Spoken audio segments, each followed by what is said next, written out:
in the previous episode, we saw how to structure our content. So we went through structuring our ideas into two separate groups. And we said we are going to see in this episode how to lay out this whole content into a web page. So this is also sometimes called as drafting or scaffolding. So we are going to draft a little bit how we would like our pages to look like. And remember this term layout, because we'll definitely get in touch again once we start talking about a PHP. So now we need to start thinking, how do we want our web pages to look like? So we'll give them you have different ways of making that happen. You have different ways of laying out your website, and the proof is that as you visit websites every day, you could see that they don't look the same. They don't look the same. So how do we structure ours? How do we lay out our own website? So the first thing we usually do is, you could do this stage using, you can make this stage using a pen and paper or a board or whatever tool you are using to make it. But since we are on a scale draw, it's fine, we can continue with it.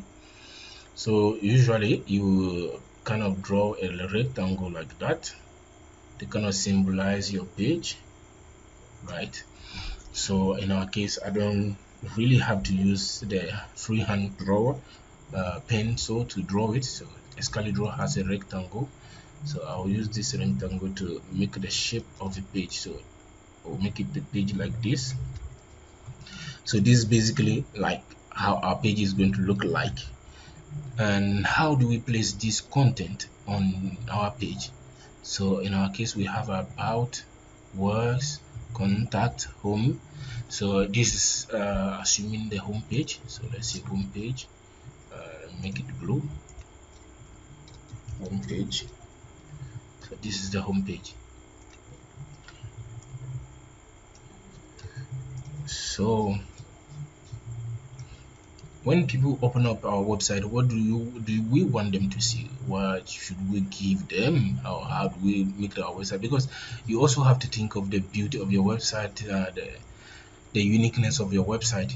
Yes, in our case, though we will not emphasize too much on that, because we want to make it simple for us to build.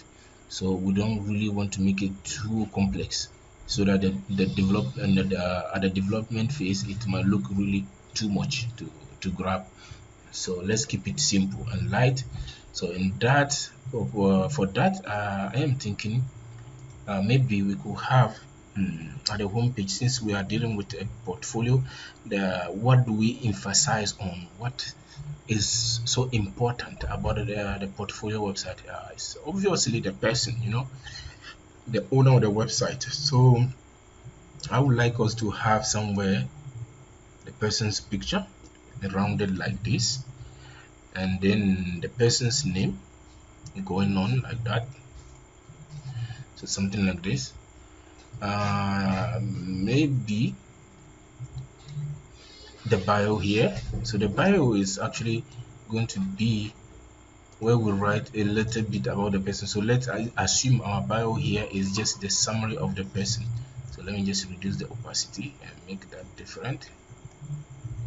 So we are just writing a summary of the person's profile. So that's the bio here.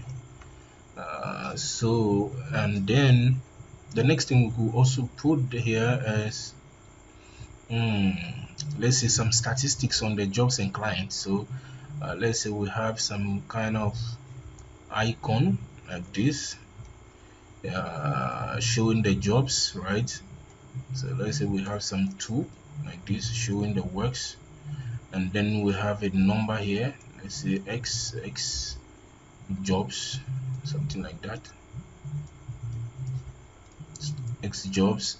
And then we have another icon somewhere like this for the client, so something like that, and say y clients. So this is going to be y clients. So clients, you get the idea. And then right below it, we could now have let's say the social media. So social media, so let's say Facebook. So we have Facebook. Let's say we have Twitter, and we have, let's say, since it is a developer, so we can have GitHub. So let's say some GitHub things here, and then let's say another thing. So let's just assume YouTube. So let's go with Y. But we'll definitely have a list of these social media handles there. So here, so far, it looks okay. It looks somehow not bad to have something like this. We can lay the site out in different manners. So let me try to shift this whole thing a little bit up, like this. Yes, I miss my Y. So something like that. So there are different ways we can lay out this web page. So I see in some cases people laying out their website like this. So they kind of have the home page like that. Then you have the whole a big picture of them like this, and then the name, some content, and then social media. So you see, and then some copyright thing, copyright, blah blah blah, and then you have them here huge with a nice background. And maybe the site name goes here, this site, and so on. And you see maybe some language choice and so on. So there are kind of limitless ways of structuring these kind of things. So we will stick to this as simple as this, a simple thing. And then at this point, you could see that there's something uh, missing. So at this point, how do we get to the about page and the other pages? So it means we definitely have to add these menus. So I would like to add it up here. So let's say we have the about. So I have the about.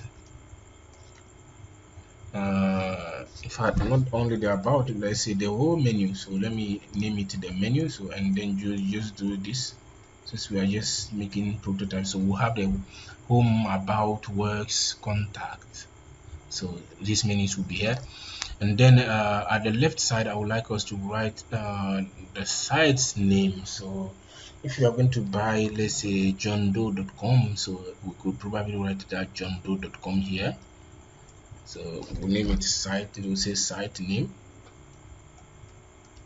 Site name. So site, yeah, site name. So whatever the site name is going to be, we'll have it there. So yes, I think this layout makes sense. We can't make it too perfect because we have to keep it simple so that it will be easy for us to build. All right, so I hope you enjoyed this episode, and I hope to see you in the next one. Thank you for watching.